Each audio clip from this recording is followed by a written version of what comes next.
الحمد لله رب العالمين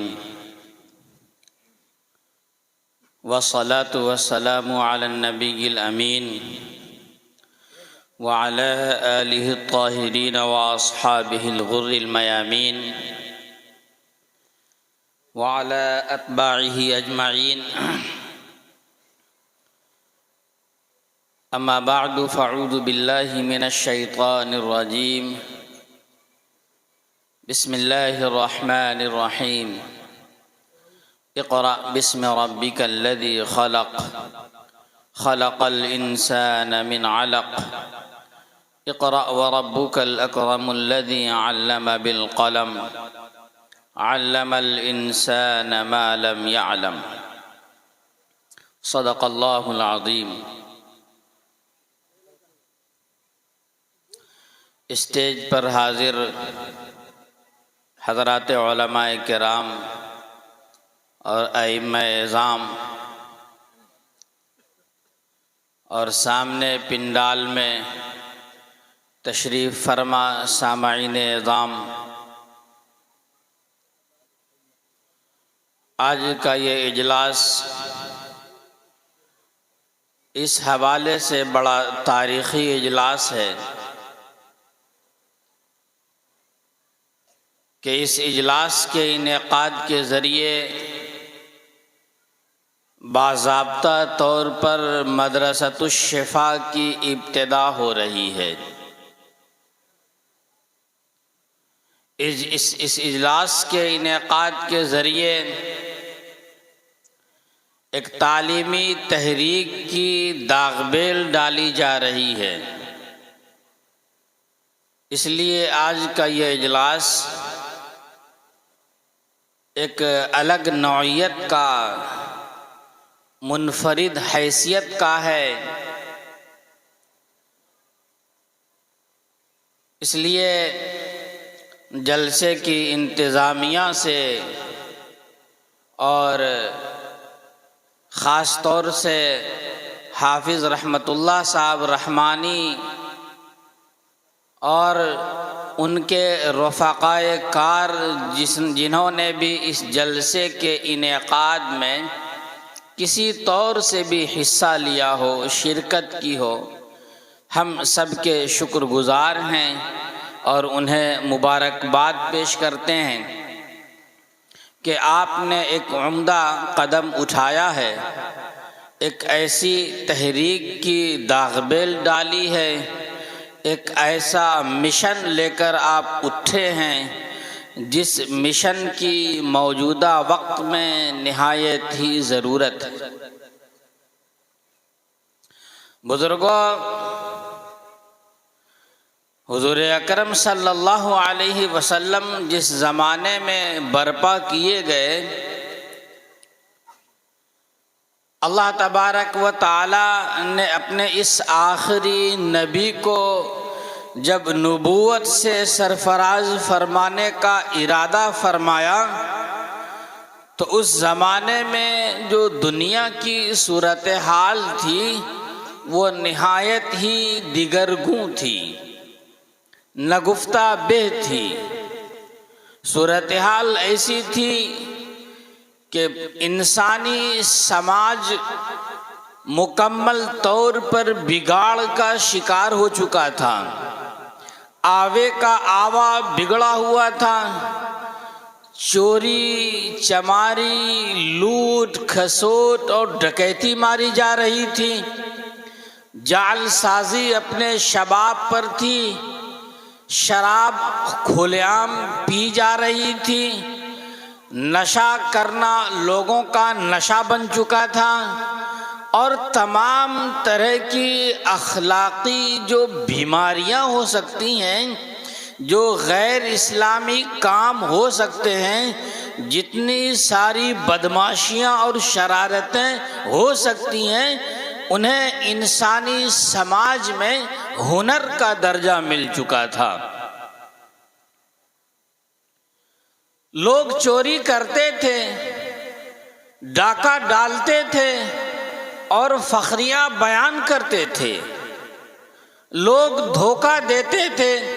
شراب پیتے تھے اور فخریہ بیان کرتے تھے. یعنی ایسی جہالت میں پورا انسانی سماج ڈوب چکا تھا. اندھیرا ان کی نگاہوں پر، ان کی عقلوں پر اتنی زیادہ غالب ہو چکا تھا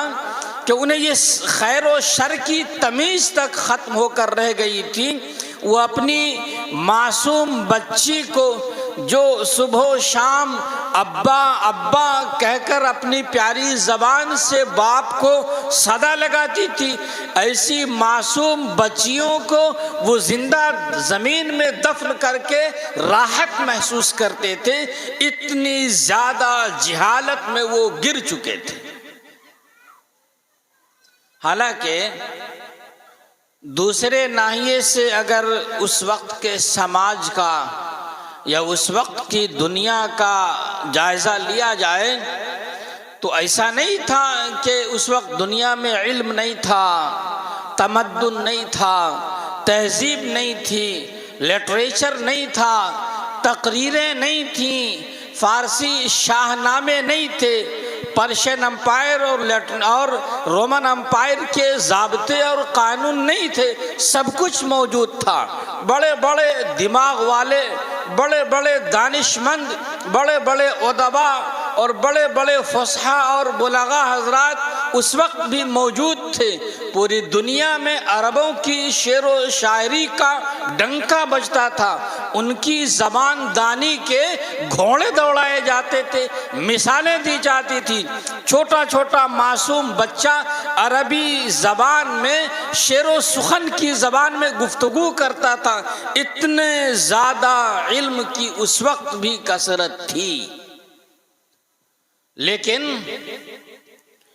اتنے سارے ہنرمندیوں کے باوجود، علم و فن کے باوجود، قانون اور ضابطے کے باوجود، ہر طرح کی قابلیت زمین پر موجود تھی، اس کے باوجود انسانی سماج جہالت کے اندھیرے میں ڈوبا ہوا تھا. اور قرآن پاک نے جب لوگوں کی جہالت کا اور اس کے بگاڑ کا نقشہ کھینچا تو فرمایا ظہر الفساد فی البر والبحر بما کسبت ایدی الناس، کہ انسانی سماج میں انسانوں کی بدماشیوں کی وجہ سے کرپشن غالب ہو چکا ہے، خشکی کا علاقہ بھی بھر چکا ہے اور جو طریقے علاقے ہیں وہ بھی بھر چکے ہیں. پوری سرزمین اللہ کی انسانوں کے کرپشن سے، اس کی بدماشیوں سے، اس کی نافرمانیوں سے، اس کی جو ہے گستاخیوں سے، اللہ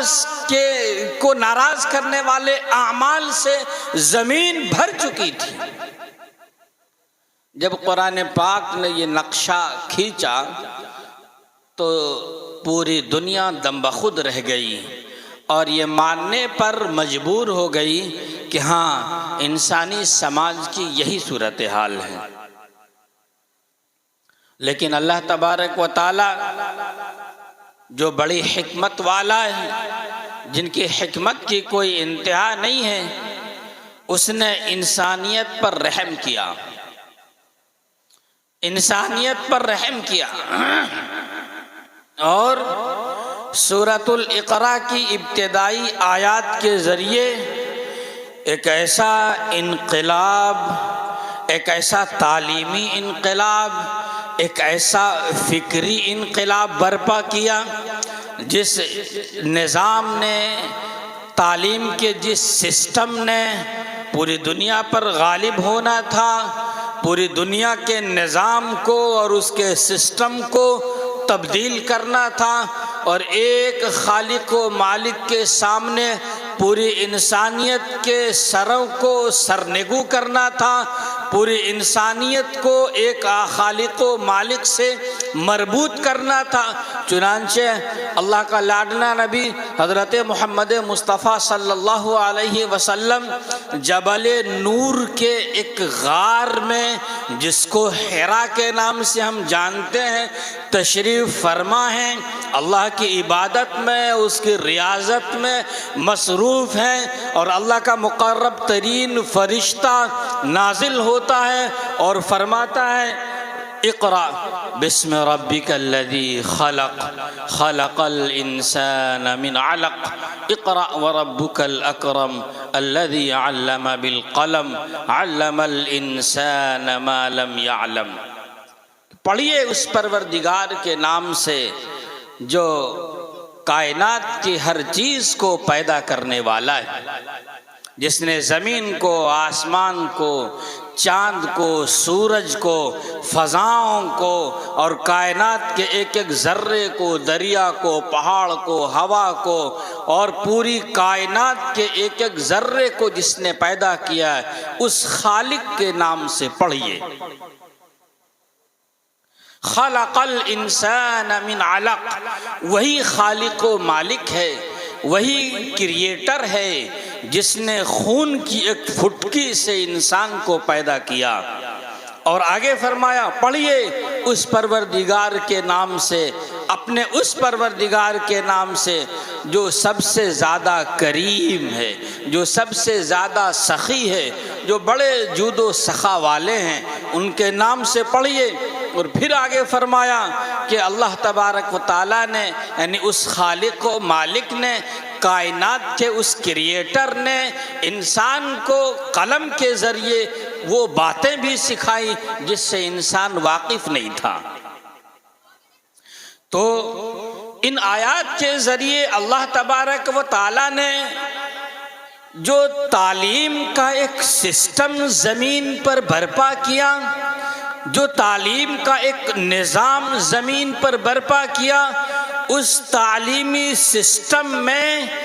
اسکول کی اور مدرسے کی تفریق نہیں تھی، کالج کی اور کلیہ کی کوئی تفریق نہیں تھی، یونیورسٹی کی اور جامعہ کی کوئی تفریق نہیں تھی، پروفیسر کی اور ملا کی کوئی تفریق نہیں تھی، لائبریری کی اور کتب خانے کی کوئی تفریق نہیں تھی۔ اسی سسٹم سے حضور اکرم صلی اللہ علیہ وسلم نے جب اپنے ادارے کی بنیاد ڈالی، مدینہ منورہ پہنچنے کے بعد اسی مدرسۃ الصفہ میں جب اس سسٹم کو آپ نے لاگو فرمایا تو اسی مدرسۃ الصفہ کے فارغین میں ابو بکر نکلے، عمر نکلے، عثمان نکلے، علی نکلے رضی اللہ عنہم اجمعین، اور پھر بعد کے طلباء میں اسی مدرسۃ الصفہ کے طلباء اور وہاں کے فارغین میں کبھی ابو ہریرہ کا نام آتا ہے، کبھی ابو موسیٰ اشعری کا نام آتا ہے، کبھی سعد بن ابی وقاص کا نام آتا ہے، اور کبھی حضرت سعد بن عبادہ کا نام آتا ہے، اور کبھی حضرت عمرو بن عاص کا نام آتا ہے، اور کبھی عبیدہ بن الجراح کا نام آتا ہے، اور کبھی خالد بن الولید کا نام آتا ہے، اور مختلف صحابہ کرام جن کی تعداد لاکھوں سے بھی زیادہ پہنچتی ہے، اسی مدرسۃ الصفہ سے فارغ ہوئے، اسی کائناتی نظام کے تحت، اسی ربانی تعلیمی سسٹم کے تحت، اسی الہی نظام تعلیم سے فارغ ہونے والے یہ طلباء نے پوری دنیا والوں کو یہ بتلا دیا کہ دنیا میں جتنے سارے شعبے ہیں، زندگی کے جتنے ساری فیکلٹیز ہیں، ہر فیکلٹی کے لیے، ہر شعبے کے لیے اسی مدرسے سے افراد تیار ہوتے ہیں۔ چنانچہ حضور اکرم صلی اللہ علیہ وسلم کی تربیت میں تیار ہونے والے صحابہ میں بڑے بڑے قانون داں، بڑے بڑے فقہ و مسائل کے جاننے والے، بڑے بڑے قاضی، بڑے بڑے منتظمین، بڑے بڑے مصنفین، اور ایک سے ایک جج اور گورنر اور قائد اور سیاسی رہنما نکل کر دنیا کے سامنے آئے، اور ایسی سیاست کی، ایسا نظام چلایا، ایسی حکومت کی داغ بیل ڈالی، ایسا تجربہ دنیا کے سامنے پیش کیا۔ حضور اکرم صلی اللہ علیہ وسلم کی تربیت کے نتیجے میں پوری دنیا کے سامنے اسلامی حکومت کا، اسلامی مملکت کا، الہی قانون کا، الہی نظام تعلیم کا، الہی نظام تعلیم کا اور محمدی نظام تعلیم کا ایسا نمونہ پیش کیا کہ اسی ایک تعلیمی سسٹم کے تحت دنیا کے اور انسانی زندگی کے تمام شعبوں کی نمائندگی کرنے والے افراد نکل کر سامنے آئے۔ وہاں کوئی تفریق نہیں تھی مدرسے کی اور اسکول کی، وہاں کوئی تفریق نہیں تھی عصری تعلیم کی اور دینی تعلیم کی، کوئی تفریق نہیں تھی۔ اور یہ سسٹم اور یہ نظام پہلی صدی ہجری سے لے کر تقریباً 12ویں صدی ہجری تک چلتا رہا کہ اسی نظام کے تحت تعلیمی مراکز قائم ہوتے تھے، مدرسے قائم کیے جاتے تھے، اسکول قائم کیے جاتے تھے، اسی تعلیمی نظام کے تحت ایجوکیشنل ادارے کھولے جاتے تھے، تعلیمی پوائنٹس کی بنیاد رکھی جاتی تھی اور پوری انسانیت کی قیادت و سیادت کے لیے افراد تیار کیے جاتے تھے۔ اس لیے کہ اللہ تبارک و تعالیٰ نے جو نظام عطا فرمایا تھا وہ نظام ناقص نظام نہیں تھا۔ جو نظام اللہ تبارک و تعالیٰ نے زمین پر برپا کیا تھا وہ نظام کامل و مکمل نظام تھا۔ چنانچہ اس نظام کے تعلق سے حجۃ الوداع کے موقع پر حضور اکرم صلی اللہ علیہ وسلم کو اللہ تبارک و تعالیٰ نے ان آیات کے ذریعے یہ بتلا دیا، الیوم اکملت لکم دینکم واتممت علیکم نعمتی ورضیت لکم الاسلام دینا، کہ آج ہم نے آپ کے دین کو مکمل کر دیا، جو نعمتیں آپ کو دینی تھی وہ بھی مکمل کر دی، اور منہج زندگی کے طور پر، دستور حیات کے طور پر، طرز حیات کے طور پر ہم نے آپ کے لیے اسلام کو پسند کر لیا ہے۔ تو معلوم یہ ہوا کہ اسلام ایک ایسا ضابطۂ حیات ہے جو مکمل ہے، جو ناقص نہیں ہے۔ اس لیے کہ جس وقت حضور اکرم صلی اللہ علیہ وسلم کے اوپر الہی نظام تعلیم اتارا گیا، سورۃ الاقراء کی ابتدائی آیات نازل کی گئیں، اس وقت انسانی سماج میں، انسانی معاشرے میں، مکی معاشرے میں ہر طرح کے مجرم رہتے تھے، شرابی بھی، کبابی بھی، جواری بھی، چور بھی، ڈکیت بھی، ڈاکہ زن بھی، اور تمام طرح کے اخلاقی مریض بھی اسی سماج میں رہتے تھے۔ اگر کوئی انسان سے سوال کر لے کہ بھئی ایسا سماج ہے، ایسا معاشرہ ہے جس میں بے شمار قسموں کے مریض رہتے ہیں، آخر اس سماج کی اصلاح کے لیے، اس معاشرے کی اصلاح کے لیے، اس سوسائٹی کی اصلاح کے لیے کون سا نسخہ تجویز کیا جائے؟ تو ظاہر ہے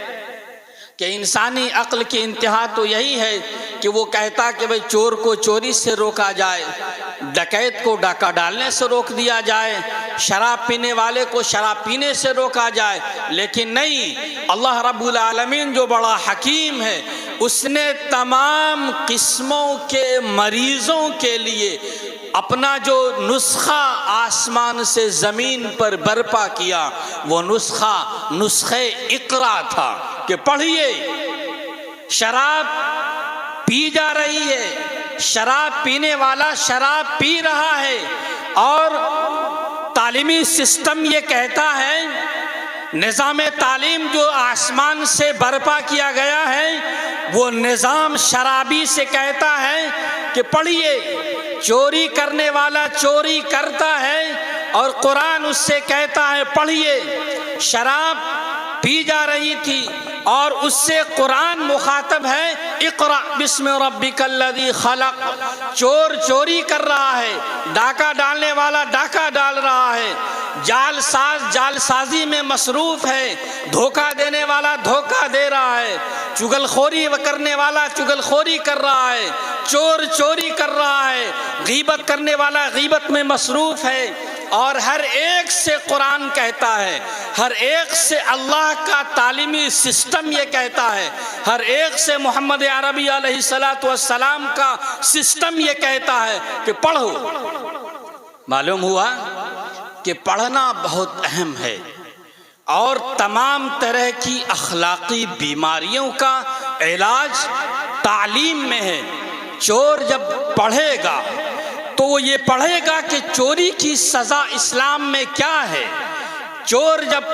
جب ڈاکہ ڈالنے والا پڑھے گا تو وہ جانے گا کہ ڈاکہ ڈالنے کی قباحت و برائی اسلام میں کتنی زیادہ ہے۔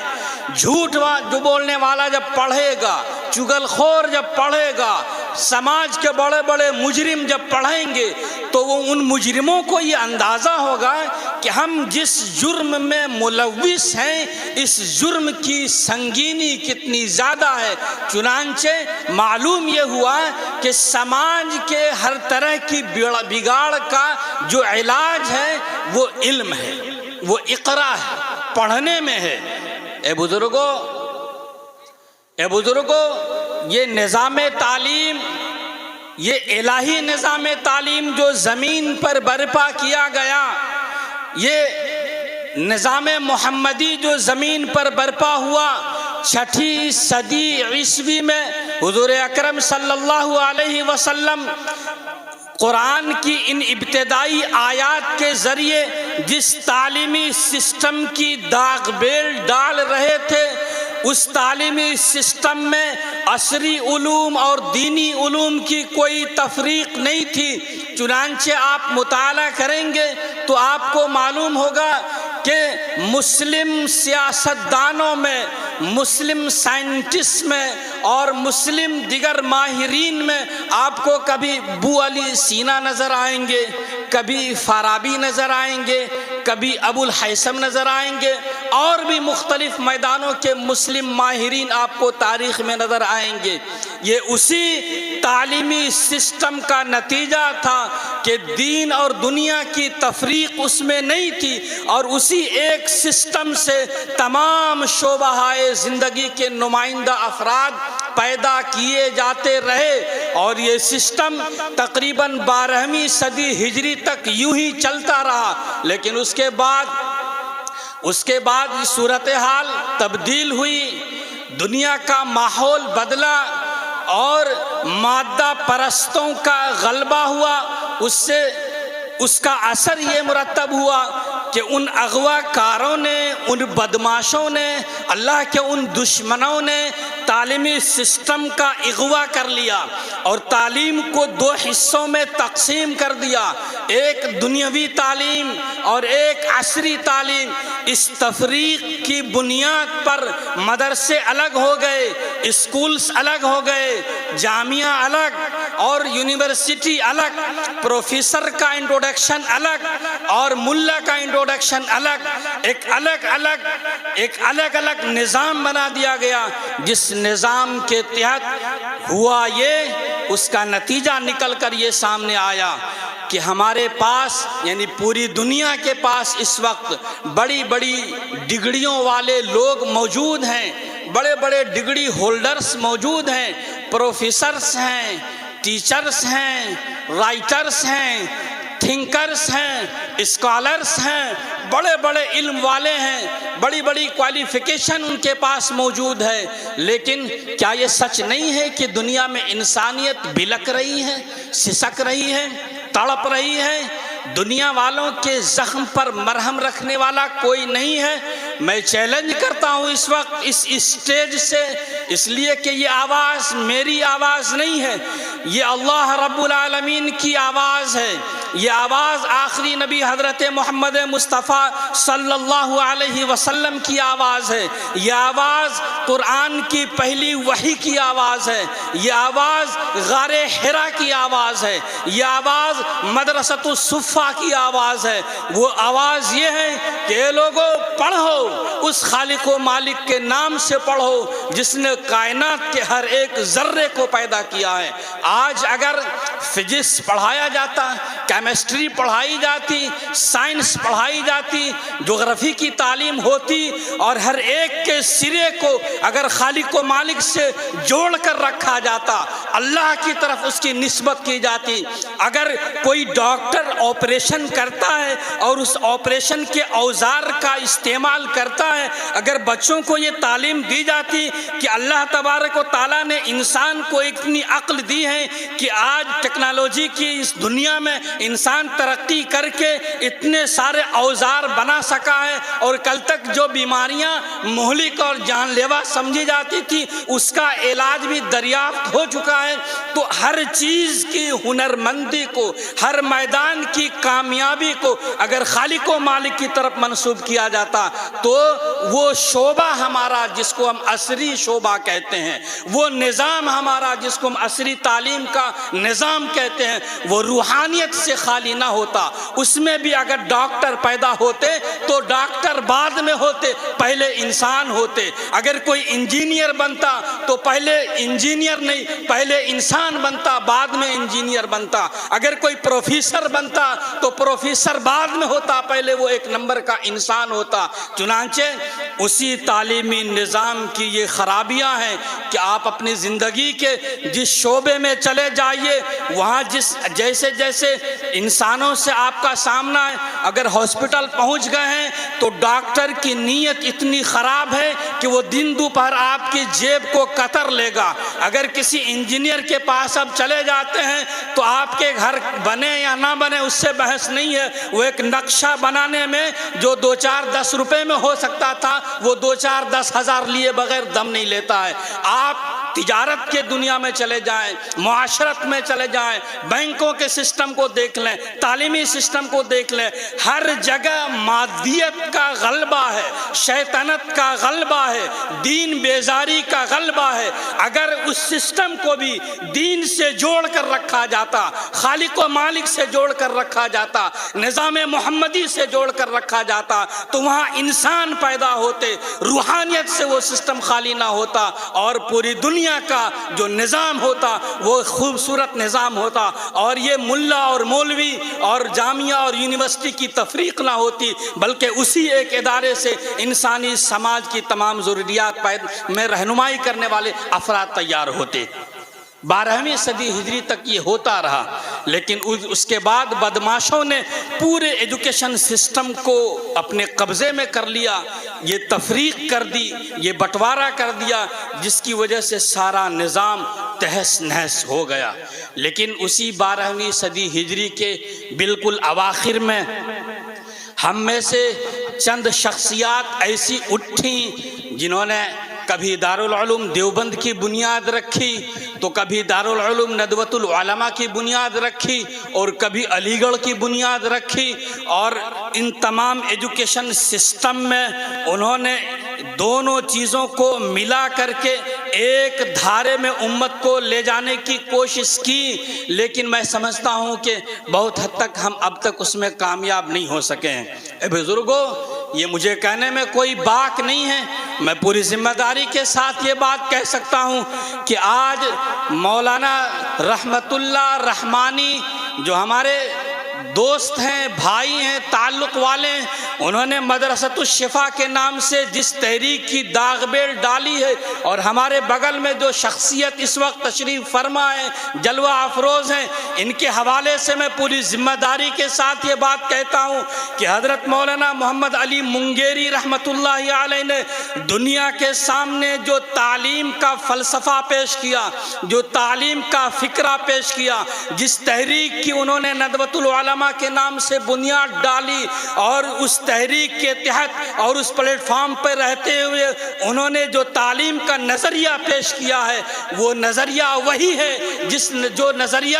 آقا صلی اللہ علیہ وسلم نے مدرسۃ الصفا میں جس کی بنیاد رکھی تھی، اور یہی وہ نظریہ ہے جس نظریے کو اللہ تبارک و تعالیٰ نے سورۃ الاقراء کی ابتدائی آیات کے ذریعے ایک ربانی نظام تعلیم کا نام دے کر دنیا میں برپا کیا۔ اسی سسٹم سے جڑ کر حضرت مولانا سید محمد علی منگیری رحمۃ اللہ علیہ نے جو نظام ہمیں عطا کیا، جو سسٹم ہمیں عطا کیا، جو تعلیم کا نظریہ ہمیں عطا کیا، اس وقت اسی تعلیمی نظریے کو نافذ کرنے کی ضرورت ہے۔ اسکول اور مدرسے کی تفریق کو مٹانے کی ضرورت ہے۔ کیا عصری تعلیم، کیا دینی تعلیم؟ اٹھائیے قرآن اور پڑھیے کون سا علم ہے؟ کیا فزکس قرآن میں نہیں ہے؟ کیا جغرافیہ قرآن میں نہیں ہے؟ کیا کیمسٹری قرآن میں نہیں ہے؟ کیا میتھمیٹکس قرآن میں نہیں ہے؟ کون سا علم آپ ڈھونڈتے ہیں قرآن میں جو نہیں ہے؟ کس بدماشوں نے، کس مجرموں نے قرآن کے حصے بکھرے کیے، نظام تعلیم کے حصے بکھرے کیے، جس نے پوری کائنات کے نظام کو، پوری کائنات کے تعلیمی سسٹم کا جنازہ نکال کر رکھ دیا، اور اس کے تعلیمی نتائج اتنے خطرناک آئے کہ آج پورا وہ سسٹم ہمارا روحانیت سے خالی ہو گیا۔ آج پوری دنیا سسک رہی ہے، تڑپ رہی ہے، اس کے زخموں پر کوئی مرہم رکھنے والا نہیں ہے۔ اگر مرہم کہیں سے ملے گا، اگر اس کے زخموں کا مداوا کہیں سے ہوگا، اس کے دکھ درد میں اگر کوئی کھڑا ہوگا تو وہ محمد عربی صلی اللہ علیہ وسلم کا غلام ہوگا، وہ مدرسہ ہوگا جس کے تربیت یافتہ کبھی صدیق کی شکل میں، کبھی فاروق کی شکل میں، کبھی عثمان غنی کی شکل میں، کبھی علی مرتضیٰ کی شکل میں، اور دنیا کے تمام رہنماؤں کی شکل میں آپ کے سامنے آئیں گے اور دنیا والوں کے زخموں کا مداوا کریں گے، اس کے دل پر مرہم رکھیں گے۔ اس لیے بزرگوں، ضرورت اس بات کی ہے کہ حضرت مولانا سید محمد علی منگیری رحمۃ اللہ علیہ کے ذریعے جو تعلیم کا نظریہ ہمیں ملا ہے، اس نظریے کے تحت ادارے قائم کیے جائیں، اور الحمدللہ ثم الحمدللہ کہ اب ہمارے لوگوں کی توجہ اس کی جانب مبذول ہوئی ہے۔ حالانکہ جو پچھلا ٹائم ہمارا گزرا ہے ماضی قریب میں، ایک ایسی شخصیت ہے، حالانکہ میں کہہ سکتا ہوں کہ جنوبی ہندوستان میں اس تعلق سے کچھ توجہات ملتی ہیں، لوگوں نے کوششیں کی ہیں، لیکن شمالی ہندوستان میں صرف ایک نام حضرت مولانا سید محمد ولی رحمانی رحمۃ اللہ علیہ کا نظر آتا ہے، جنہوں نے عصری میدان میں بھی اور دینی میدان میں بھی الگ الگ طور سے بھی، اور دونوں کو یکجا کر کے بھی ایک ایسا نظام ہمیں دینے کی کوشش کی، اور کامیاب کوشش کی ہے، جس نظام کے تحت ایسے افراد انشاءاللہ مستقبل قریب میں سامنے آئیں گے اور آ رہے ہیں، جو زندگی کے ہر شعبے میں، ہر شعبہ حیات میں ہماری رہنمائی کرنے کے لیے وہ تنہا کافی ہوں گے۔ ضرورت عبادت کی ہوگی، وہ نماز بھی پڑھائیں گے، ضرورت انجینئرنگ کی ہوں گی، وہ ہمیں مکان کا نقشہ بھی بنا کے دیں گے، اور اگر ضرورت ہمیں ڈاکٹر کی ہوئی تو ہمارے نبض کو وہ چیک کریں گے، ہماری فزیکلی ہمارا وہ علاج بھی کریں گے، اور ضرورت تفسیر کی ہوگی تو وہ بیٹھ کر تفسیر بھی پڑھائیں گے۔ یعنی دینی اور دنیاوی جس کو لوگوں نے نام دے رکھا ہے، اس تفریق کو مٹا کر کے تمام شعبہ حیات کے لیے کی وہ رہنمائی کریں گے انشاءاللہ، جس کی موجودہ قیادت حضرت دامت برکاتہم کے ہاتھوں ہے۔ اللہ تعالیٰ سے دعا کیجئے کہ اللہ تبارک تعالیٰ حضرت کی حیات میں خوب برکتیں عطا فرمائیں، اور ان کا سایہ ہم سبوں پر تا دیر قائم اور دائم رکھیں، اور جو اپنے دادا محترم کی تحریک، جو تعلیمی تحریک تھی، ان کو لے کر اٹھے ہیں، اس تحریک کو ان کی صحیح شکل میں زمین پر وجود میں لانے میں اللہ تعالیٰ ان کی معاونت فرمائے، اور ہم سب کو بھی ان کے تعاون کی توفیق مرحمت فرمائے۔ وآخر دعوانا ان الحمدللہ رب العالمین۔